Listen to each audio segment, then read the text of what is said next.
Everyone, अस्सलाम वालेकुम। Welcome back to my new blog. कैसे हैं आप सब? आई होप आप सब खैरियत से होंगे। अल्हम्दुलिल्लाह आप सबकी दुआओं से मैं भी बिल्कुल ठीक हूँ। तो ब्लॉग स्टार्ट किया है मैंने तहज्जुद के टाइम से। यहाँ पे मेरी तहज्जुद की नमाज़ हो चुकी थी। इसके बाद मैं सहरी बना रही थी और सहरी में जो है मेरे हस्बैंड पराठा, चाय या एग रोटी यही प्रेफर करते हैं। मेरा भी सहरी यही होता है। तो इसके सिवा हम दूसरा कुछ भी नहीं खाते क्योंकि इतने अर्ली मॉर्निंग में हमें कोई दूसरी चीज़ नहीं खाया जाता। तो यही चीज़ हम लोग जो है नॉर्मल से ये हम लोग खा लेते हैं।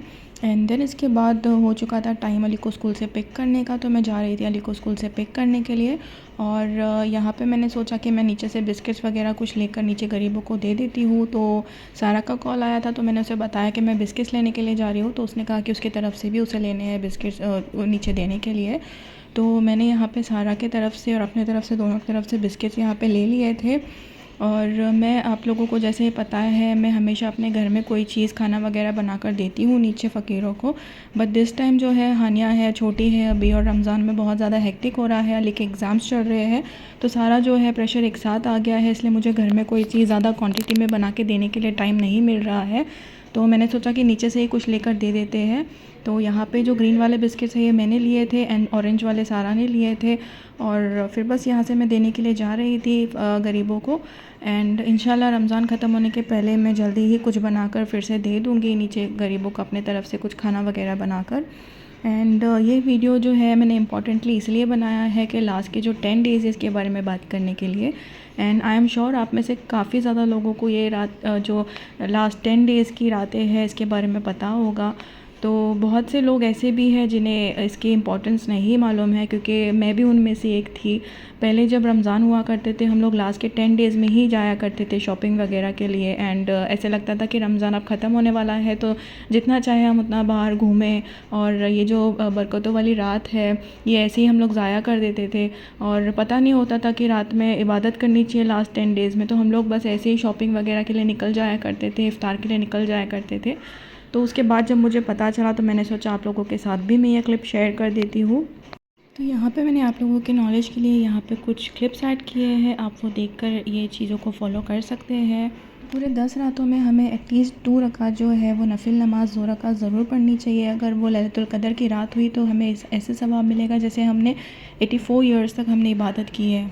सूरह इखलास हमें 3 बार पढ़ना चाहिए एवरी डे ये 10 रातों में। तो अगर वो लैलतुल क़द्र की रात हुई तो ऐसे होगा कि हमने 84 ईयर्स तक के पूरा कुरान हमने डेली पढ़ा है। जितना हो सके उतना हमें ज़िक्र करना चाहिए 10 रातों में। तो अगर वो लैलतुल क़द्र की रात हुई तो ऐसा होगा कि हमने 84 ईयर्स तक के सारी रात हमने ज़िक्र किया है, ऐसे हमें सवाब मिलेगा। कुरान हमें पढ़ना चाहिए अगर वो लैलतुल क़द्र की रात हुई तो ऐसे सवाब मिलेगा जैसे हमने 84 ईयर्स तक के डेली कुरान पढ़ा है।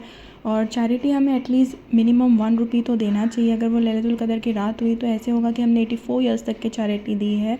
तो जितना हो सके उतनी ज़्यादा इबादत कीजिए। यहाँ पे कुछ और भी पॉइंट्स मैंने यहाँ पे ऐड किए हैं। तो आई एम श्योर आप लोगों के साथ भी ये सारे पॉइंट्स आप लोगों ने देखे होंगे, इंस्टाग्राम पे सारी चीज़ें आती रहती है। बट स्टिल मैंने सोचा अपनी तरफ से भी मैं वीडियो में ऐड कर दूँ क्योंकि बहुत सारे लोग भी ऐसे हैं जिन्हें सब चीज़ों के बारे में नहीं पता कि क्या पढ़ना चाहिए एंड क्या नहीं। तो प्लीज़ बहुत सारी इबादत कीजिए 10 रातों में और सारे लोगों के लिए दुआ कीजिए।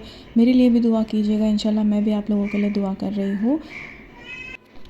तो जैसे कि मैंने आप लोगों को बताया अली के जो है एग्ज़ाम्स चल रहे हैं, एग्ज़ाम्स की प्रिपरेशन मैं करा रही हूँ उसे।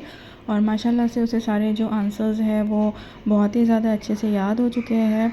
तो बस मैंने उसकी कुछ यहाँ पे क्लिप्स ऐड कर दी है और बस उसे 1-2 बार ही मैंने पढ़ाया था, उसके बाद उसे सारे आंसर्स माशाल्लाह सारे याद हो चुके हैं। तो मैंने उसकी थोड़ी सी क्लिप यहाँ पे ऐड कर दी है आप लोगों के साथ शेयर करने के लिए। Name the national bird. National bird is peacock. Which insect have colourful wings. Colorful wings is butterfly. What is the colour of the leave. Green color. What is the colour of your teeth. White color. Which is the fastest vehicle. Aeroplane. How many months in a year. 12 months. What do you do with your mouth. I can see. Wait.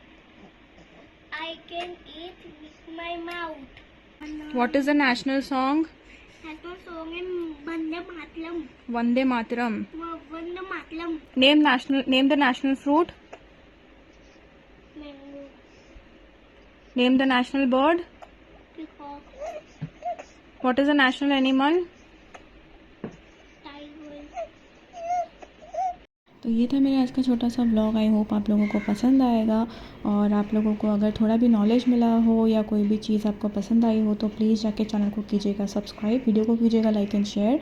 इंशाल्लाह मिलती हूँ आप लोगों से जल्दी next blog में. तब तक के लिए खूब सारी दुआएं कीजिएगा, बहुत सारी इबादत कीजिएगा और मेरे लिए भी दुआ कीजिएगा. अल्लाह हाफिज़.